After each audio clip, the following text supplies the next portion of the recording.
వీలైతే లైక్, కుదిరితే కామెంట్ పెట్టండి. ఇలాంటి ఇంట్రెస్టింగ్ బ్రేకింగ్ బిగ్ న్యూస్ మాకు తెలిసిన వెంటనే మీకు తెలియజేస్తాం.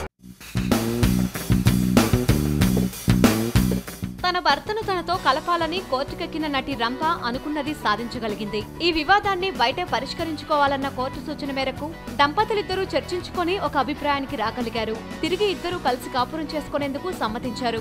దీంతో వివాదంపై వారు దాఖలు చేసిన కేసును కోర్టు కొట్టివేసింది. కాబట్టి రంభ విడాకుల కథ సుఖాంతమైంది. దాదాపు 7 ఏళ్ల కిందట వివాహం చేసుకుంది రంభ. సినీ హీరోయిన్ గా దక్షిణాదిన మంచి గుర్తింపును కలిగిన రంభ తిరుపతిలో ఘనంగా వివాహం చేసుకుంది. కెనడాకు చెందిన భారతీయ పారిశ్రామికవేత్త ఇంద్రన్ కుమార్ రంభను వివాహం చేసుకున్నాడు. వీరి కాపురం కొన్నాళ్లు సజావుగానే సాగింది. 2 పిల్లలు పుట్టాక వీరిద్దరి మధ్యన మనస్పర్ధలు మొదలయ్యాయి. ఒక దశలో కెనడా నుంచి చెన్నైకి వచ్చి సెటిల్ అయింది రంభ.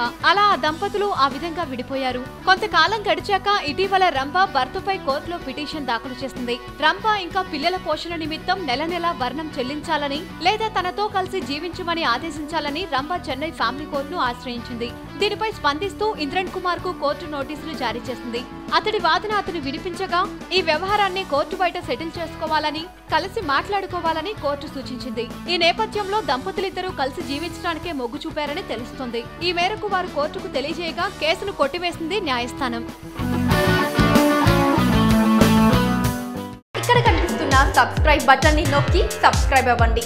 అండ్ ఇంకో విషయం, పక్కనే ఒక గంట సింబల్ కనిపిస్తుంది కదా, దాన్ని నొక్కారనుకోండి మేము చేసే వీడియో అప్డేట్స్, నోటిఫికేషన్స్ అన్నిటితో మీ డివైస్ లో వాలిపోతాయి.